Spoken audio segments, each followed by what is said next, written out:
Today's world is facing big challenges. Using technology to make our communities smarter, safer, more efficient, equitable, and sustainable is no easy task. And for the pioneering visionaries that have taken on this challenge, we salute you. Welcome to Conversations with Smart City Pioneers, where we sit down with the best and brightest minds from around the globe, sharing how they are leading the smart city digital transformation revolution.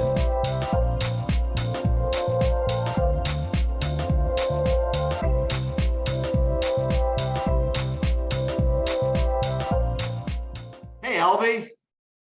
Hey, man, how are you? I'm doing great. Alby, I'm so excited to have you on this next episode of Conversations with Smart City Pioneers. Because I got to tell you, it's not every day that I get to talk to a DJ Futurist, which is what I'm going to call this episode, just so you know. Yeah, I'm always a DJ first. Always a DJ. Once a DJ, always a DJ. Anyhow, well, for those that are watching this latest episode, with me is Alby Bocanegra. Alby, you've got a great background. I'm not going to steal any of your thunder, but I can tell the audience that you have a very varied and diverse, by the way, and it is extensive. I think in your LinkedIn profile it showed that you had almost 20 different experiences, and the fact that you were also a futurist is going to be a great program today. So I'm really excited to have you on the show. Thank you for joining. Yeah, thanks for having me, man. Appreciate that background. And just disclaimer, I haven't been fired from 20 different gigs and that I keep jumping to. These are I've stuck it out. Well, you know what they say, if you have a crazy opinion, sometimes you can scare the people around you. So, pioneers get shot not just in the front with the arrows, but sometimes in the back because they're scaring the people you're working with. So There's always hope, right? Yeah, for sure. Alby, tell us a little bit about your background and what you're doing right now and what got you to where you're at. Because I'm looking at your resume and, New York City is in it. And I'm not going to steer your thunder, but tell us a little bit about your background. Yeah, so currently I've got a couple of jobs actually that I really love. So first thing, I'm the futurist in residence for Smart Cities Council. They're based in Australia. However, they've got a global reach, a global remit for sure. They bring cities and industry and all the players together to have these really great conversations about how to move forward as an ecosystem and community. So I just joined that as futurist in residence. I'm going to be thinking a lot about today's technology, today's problems that it's trying to solve, and what are the implications for the future. So I'm very excited about that. I'm also a senior advisor at Charter Cities Institute, which very much on theme is building cities of the future in Africa. And that creates governance models and different ways to create frameworks that work when you're creating these special economic zones and new cities and cities in Africa. So that's super exciting. And then, of course, I founded and created the Urban Futurist Inc., which is my advisory and consultancy, where I take on governments, industry, nonprofits, et cetera, as clients and partners. And I don't have a business model there. I say that jokingly to people when they say, well, how do we hire you? What's your business model? And I say, well, I don't have one because there I mold what I do for my partner. And that gives me the freedom to pick my partners, to pick my problems and pick the things I focus on. Because I don't really have a thing, right, that I focus on. I care about all of it. And if it's aligned with what I believe in and the things that I think are going to move cities forward, then I'll take it on. So I'm enjoying the heck out of that. Most recently I was on an advisory board for the World Economic Forum on digital twins. I sit on the board of an AI and metaverse startup that's in New York, and I yet to be announced, but let's just look, you heard it first, is I'm joining as an advisor a venture capital fund in Southern California that's going to be an impact fund, about a $30 million awesome. impact fund. So I get to then even more so shape the direction that companies are going in terms of making an impact. And it feels like all of my worlds are colliding here because now everything I do is very circular. It's all very related to the other work. Every partner could potentially partner with my other partners. And I know that sounds crazy, but everyone I work for essentially should be all working together. And so I love that I get to do that. My night economy work is flourishing. There's some announcements coming in that direction. Those I can't say just yet, but there's going to be a real opportunity for me to partner even deeper with cities and help them build out their nighttime economy practices. The cool thing about the night economy stuff is, for 20 plus years, I've been a DJ. That's been like my secret identity is, I've DJed music festivals, nightclubs, etc. So I have this whole other life that I've lived. And now it's all come full circle because my experience of working in the nighttime establishments, music festivals, etc., has prepared me to see how now I can serve them as someone who helps leaders make better decisions about how to incubate organizations that operate at night. So that's kind of a little bit of my background. I got here in a really funny way. Started my life in 1997 in service to others, which was in the military, like yourself. And I've lived it that way ever since. So from academia to working for cities, like you said, New York, I worked for San Francisco, and industry. I left my most recent role was at Mastercard as VP of Urban Tech and Global City Partnerships that I did for almost 4 years. So here I am today. Well, in our previous conversation, you really struck me as what I'll call somewhat of a Renaissance man. You've got, not just because of the DJ part, but you really come at problems with a really different lens. And maybe that's just, is what makes you such a good futurist and so adept at so many different things. But tell me, you sort of fell into technology. It wasn't a true north that you set out to go find. You kind of fell into it. What I love about that part of the story, if you could share, is I think it creates a foundational base that you think about the problems that technology can solve before you think about the tech itself. And that's what I love about it. Tell me a little bit how you got into, technology, because again, even in your background, you were the former CTO of New York City. You don't just fall into these positions. Normally they're looking for people who are academically and classically trained. Yeah. And you don't fit that mold. Yeah. I think I do look at it from a different lens. Is number one, I'm not a digital native. I didn't get my first computer until I joined the Army. Uncle Sam issued me my first computer. So while, I came from very humble beginnings, I was born in Mexico. My parents were teenagers when they had me. We were, it was definitely a different experience. I always tell people when I'm in rooms where it's executives and people that are, global leaders making decisions about the direction that technology is going to go in the world, I'm like, I'm not even supposed to be here because, statistically, I should probably still be living in poverty and really kind of not being in the tables and in the rooms where I'm at today. So yeah, very non-traditional. So I'm not a digital native. I'm not, an engineer or IT, person by education. So I kind of look at it from the layperson's perspective. And I look at it from a non-digital native perspective. So when I'm presented with solutions or presented with new technologies, the first place I go to is what would a non-technically savvy person or someone who's not a tech native, how would they experience this for the very first time? So that's helped me along the way, because as cities or governments, they're the stewards of digital literacy and digital onboarding for residents and people and humans. And so I kind of help them understand that is their role. And so when I look at it from that perspective and from that lens, I think it helps me a lot because I start from the user. I don't start from the technology side of it.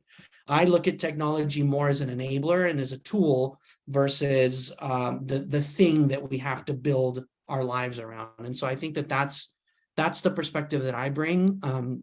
It's helped me a lot along the way, and I can always ask the hard questions when presented with solutions, right? And most of it is based around the person, the user.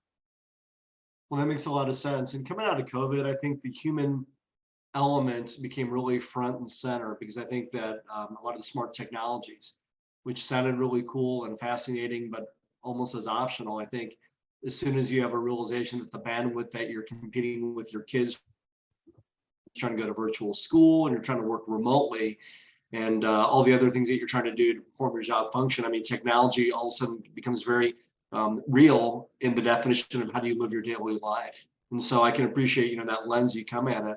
Tell me a little bit about when you're looking at some of the cities that you work with and the organizations, what are some of the biggest themes that you're seeing today? It's 2023. There's a lot of new problems. They're really actually just old problems getting redefined with new technologies. And there's a lot of new problems that are literally brand new. What are some of the things that you think are the biggest challenges that cities are facing that we've really got to be thinking about here very, quickly? Yeah, well, one that has always been here, but for some reason we didn't focus on it as much is cybersecurity. So I think protecting, so now we're in this ultra connected world with next generation connectivity, data transfer at speeds that we could have never imagined, and all of these new tools and all this new technology that's at our fingertips. But we have to remember that all of these things are connected to something, and as technology is advancing, so are cyber criminals, right? Most of the people that are committing cyber crimes have engineering backgrounds, and they are technologists, and they are super intelligent individuals. I think that when you say cyber criminal or you think cybercrime, you think of this like grubby,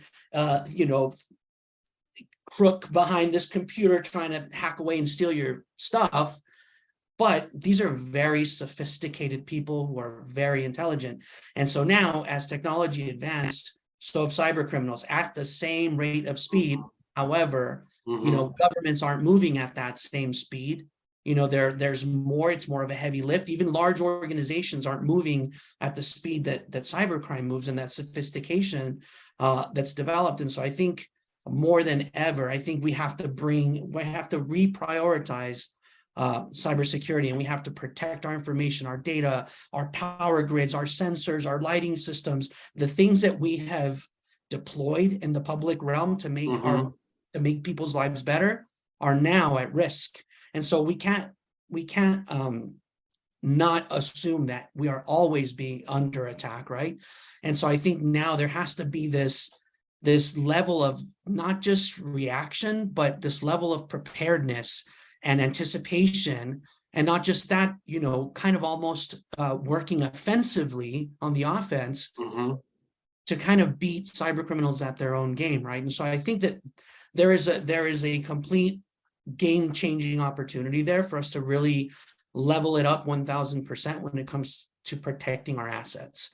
So I think that's super important. And look, I'm not a CISO, I'm not a cybersecurity expert. I'm just looking at it from the perspective of the rate that technology moves and the sophistication by which criminals operate. And so multiply that times 1,000, and that's where we need to be. And we need to, get way, way, way ahead of that.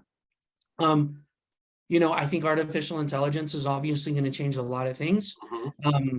I think city governments right now are really grappling with that, and they're having, there's some challenges. I see, in Italy now, ChatGPT is not available. School districts banning students from using ChatGPT, and so I'm not going to really take a public position on that. I've got my opinions, but what I will say is, kind of at the end of that, ultimately by banning things and by kind of not allowing people to kind of take advantage of advances in technology, that really only creates now we're going to create another divide. So we've already got this nasty digital divide, right, which we haven't solved for, but now we're going to create a technology divide when it comes to artificial intelligence and other advances in technology, because public schools are maybe going to be grappling with this, but then you've got these private schools and more affluent schools for more affluent people that are going to incorporate that into their curriculum, and they're going to teach their young people how to take advantage of it and how to use it as a tool. Yeah, that's a good point. That's a really good point. Guess what? Now we're just going to create another gap. So now we're going to, a couple of years down the line, we're going to say, oh, look, we left a bunch of kids behind because they couldn't take advantage of this technology. But these are things that we're creating those problems, right? And so I think, again, I'm thinking of it from like 11-year-old Alby perspective, right? Is 11-year-old Alby should have had the opportunity to have a word processor and a computer. The 11-year-old Alby should have had access to those things, because then, maybe I'd be more than a futurist, right? Maybe I'd be way further along in my life. Maybe not. Who knows? Maybe I'd be the same and take it a different route. But what I do know is access changes the game completely for kids and for young people and for whoever. And so now you'll have kids who have super fast connectivity, whose parents can afford the $40 a month subscription to ChatGPT so they could use it to the fullest extent, whose schools are going to incorporate it into the curriculum, who are going to be much better prepared in a year, 2, 3, 4, 5 from now, when we've all figured it out and we feel comfortable letting people use it. Those kids will be in college and they'll be further along. And when they go into their careers, they'll be much more prepared than those that didn't have access. So that's the thing I worry about for that. But then I also, just like it is a tool, it can divide, it can also unite. So I also think that there's a great opportunity for us to use artificial intelligence in decision-making, when we're planning out municipal budgets, when we're thinking about assessing risk. I mean, there's just a bunch of really mundane tasks or things that require a lot of attention to detail that perhaps a human being may not always have, and you can miss out on them, that it can catch. And so, I'd say, artificial intelligence is going to change the game. I think, the metaverse is good as a tool as a public benefit tool, has a great opportunity for creating a really great future for ourselves. I think about, people with disabilities who can't leave their home. I think about just people who are differently abled, and the promise of experiencing the world that it creates for them, their ability to participate in public hearings and meetings and talking with their municipal officials via the metaverse or via digital technology, et cetera. It's got a lot of promise. I think any of, artificial intelligence, the metaverse, all of these things have a public benefit component that we need to unlock as people. So yeah, I mean, I think those are probably three things. Those are big issues. Those are really good issues. They're keeping me up at night. A little bit of excitement and a little bit of worry. Well, great segue for me, keeping you up at night. When we were talking, and you made a comment about this as you were talking about the introduction. Tell me a little bit about the 24-hour economy that you mentioned, because again, that's a word a lot of people are used to. 24-hour cities versus 18-hour cities. 24-hour economies is different. It's not exactly the same take. Maybe it's a little bit different, lens and a similar dynamic. Tell me a little bit about what that means and why is this important? Because when we talked about this in preparation for this podcast, it really caught my attention. Yeah, look, I think all the cities in the future should be operating 24 hours a day. I know that's a crazy statement, and I know some people are going to be like, this guy's out of his mind, but hear me out. A 24-hour city doesn't necessarily mean a party city. It doesn't mean like this place where you go out drink. It's not like Vegas or, a city that's like this nonstop part. A 24-hour city is essentially a place where residents can experience the benefits of their municipality, of their government, of their city, and experience it anytime, day or night. And so that could be a multitude of things. That could mean being able to have good transit options at 2 a.m. or 4 a.m. because you're a doctor or a nurse or a shift worker, or you work remotely and you still want to experience your city. That could also mean, a single mom who has children that, she's got to take care of a job all day, then the children, and by the way, I don't want to generalize in terms of genders or anything, but just for this example, just a single mother taking care of, work all day, then coming home, having to feed children, take care of them, make sure they're doing their homework, get them to bed, and it's 9 p.m. And guess what? That's the only time they have to grocery shop. Or to go, to the museum and get a little bit of me time, or go for a walk. And when you go for a walk, you should be safe. And so making sure that, there's smart lighting and street lighting that works correctly, and make sure that there are, cameras and sensors and things where, if there was a potential problem, you feel safe because law enforcement would be alerted and they're nearby. That to me is what a 24-hour city looks like. It's the opportunity to experience and benefit from what you as a taxpayer pay for, right? Life doesn't stop at 5 o'clock. So cities, and when I say city, I say it more as an ecosystem and less as a building, right? Mhm. So cities should essentially operate and be available and have all the services that you would expect as a person, regardless of what time you're out, what time you work, the walk of life you come from, your personal preferences, your whatever, right? If you're a morning person, you get up at 3 a.m. or 4 a.m. and you go for your walk, it should be the same as someone who's just getting off of work at 10 p.m. and wants to go have a bite to eat and go sit at the park and read a book and have some quiet time or walk their pet. And so that to me is a 24-hour city. It's a governance model that works for everybody. It does represent restaurants and bars and nightclubs and some of that element, because that is a little bit of community governance, right? It's a community where noise ordinances work for everybody, and people collaborate and work together and understand that a lot of businesses that operate at night are small businesses, so they should feel supported, and the community should feel not obligated, but leaning towards supporting those kinds of businesses. It's everybody contributing to ensure that everyone's getting maximum economic and social benefit from their city. And I know that was a really long response, but it's still like malleable and a moldable concept, because it's a pretty new vertical for cities, right? To think about their 24-hour economies. And I think less than 100 cities have either a night mayor or a nighttime economy manager, or someone that's focused on that. And so that's a discipline that really needs to be like 10x. That's really interesting, because if I can think about the technology that would enable that economy, and I can tell you that I was looking up a statistic prior to COVID, about 1 in 4 people were other than day shift workers. And then post-COVID, that number's gone up. But I would argue that I think it's gone up even higher than what the numbers are reporting, because for me personally, I work any given day 4 to 6 time zones, just because it's the nature of the beast. Why? Because I don't have to be in an office, and because it's very normal for people to be connected by whatever their online collaboration tool of choice might be. The ability to have meaningful relationships and transact business with people truly now across the globe at any hour of their day, which they may be at lunch and it may be my dinner time. I was on a call the other day at midnight for a town hall meeting for a country in Africa, and it was crazy. But my point being is, had I been hungry after I got off that Zoom call, it would have been great to be able to go get something to eat, or maybe I had to go grocery shopping, or hopefully my kids didn't need anything. But the reality is, to your point, we've got to be thinking very differently about the world that we live in, because it's changing fast and the technology's got to support how we live.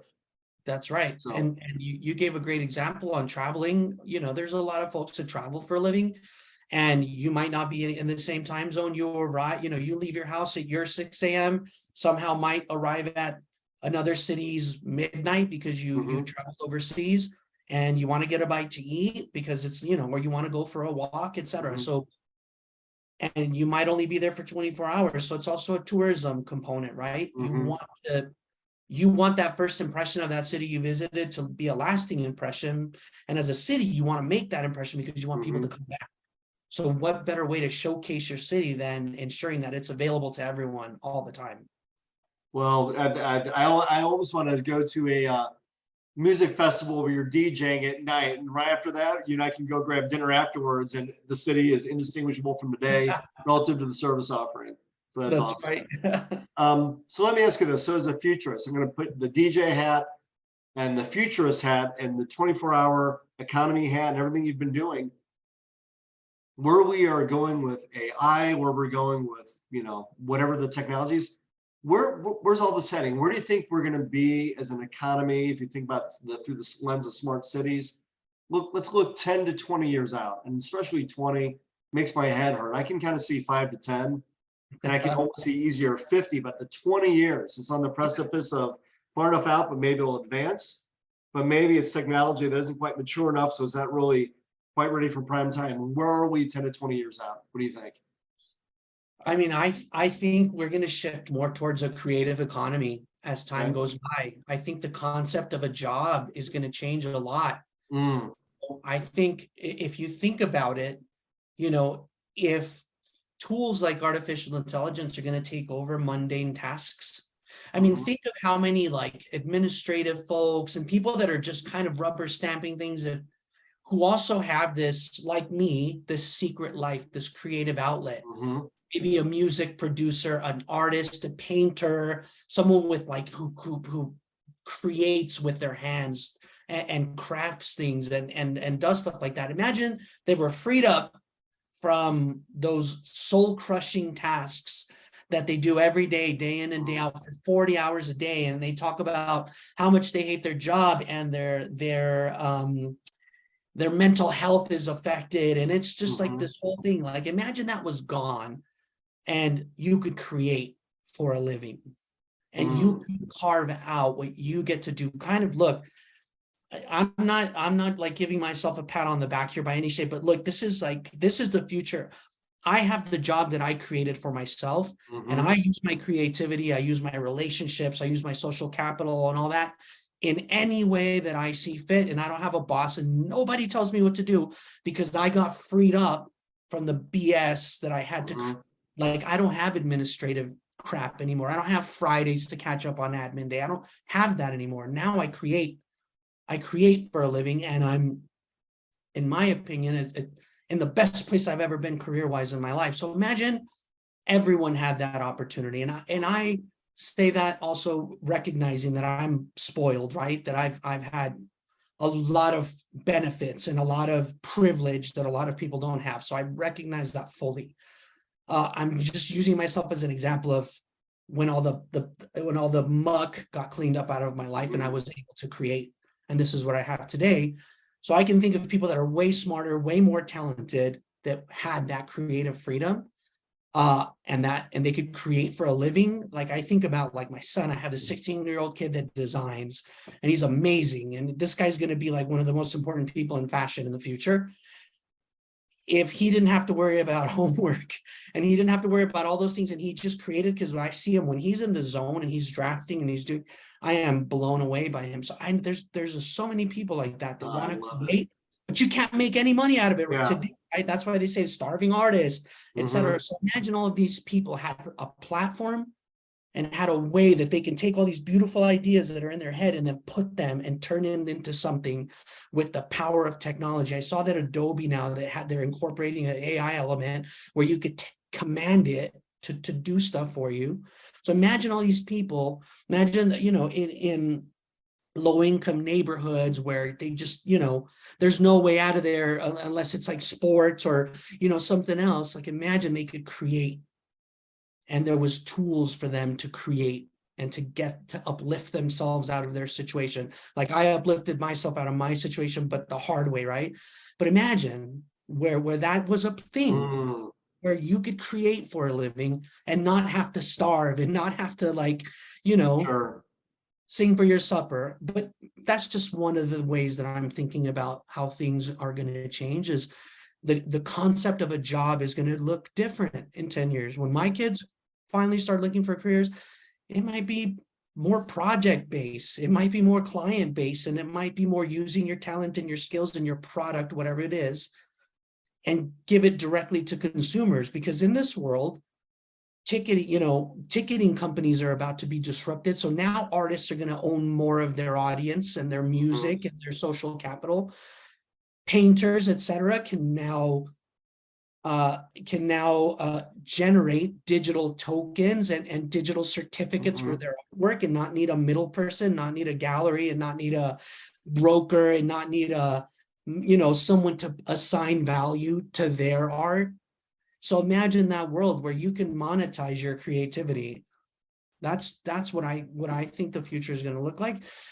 Sure, we're still going to need normal, people to manage and people to lead and all that stuff, but I think it's going to look a lot different. Maybe I'm just being optimistic, and I'm being like, 20, 30 years ago when we were saying cars were going to fly in 2020, right? Maybe it's going to look the same. I don't know, but I think no. Well, I think one of the things I consistently hear from a lot of city leaders is that the recognition that you've got to create a great place to live, work, and play. But what you're saying is if you don't have to necessarily attract the employers in the same way, because that employer can be anywhere. And by the way, that employer may be the person that you're attracting. They may be their own employer, but really it begins and ends always with the people. You got to create a place where the people can be who they want to be and provide the life that they want to live. That's what I'm hearing you say. And if the city can achieve that, my goodness, I mean, it's who knows what they can do from there. So Yeah. Any managers, city managers, mayors, city community leaders, here's a guy that you got to be talking to. Alby's got the vision, and but he gets to make the blueprint for you one at a time, handcrafted small batch blueprints. Yeah, let's see. For sure. So yeah, I mean, I'm excited, dude. It's a great time. It is a great time. This is like a once in a lifetime moment we're experiencing. It really is. I'm not overselling that. I don't think I am. I think we're living in a really cool time. Alby, that's great. If anyone wanted to get a hold of you, what's the best way that they could reach you, or what's one parting last thought that you'd like to leave folks with when they think about, why they should reach out to you? Because I think after this session with you, man, I want to be part of that tribe too. I mean, everyone wants to be working together with the people that are getting stuff done, but what's the best way for them to reach you, or what types of things could you really help activate that is going to be right in your wheelhouse? Yeah, look, if you care about smart cities and the future of that, on the smart cities council side, or if you care about Africa and the future there, because Africa is the future, by the way, take note. On Charter Cities Institute, I'm going to be doing a lot of work there. Generally, at the Urban Futurist is where you can find me. I'll be at the urbanfuturist.com website coming soon, or you can find me on socials. I don't know if you've seen me, but I'm corny, man. I'm always on socials. I believe I'm open source. I don't hoard any knowledge or information. So, on my Instagram, Alby_Bocanegra, or LinkedIn, Alby Bocanegra, you can find me there. Twitter at Alby Bocanegra. I'm everywhere, man. I love it. Well, spoken like the true 24-hour DJ futurist. So, yeah, for sure. Well, Alby, thanks so much for being on this podcast. I think the audience is going to love this. So with me again today on the Conversations with Smart City Pioneers is Alby Bocanegra. And again, great to have you on the show. And I look forward to working with you in the future and watching all the great things you're going to do. Thanks so much, Alby. Thanks for having me. I love this.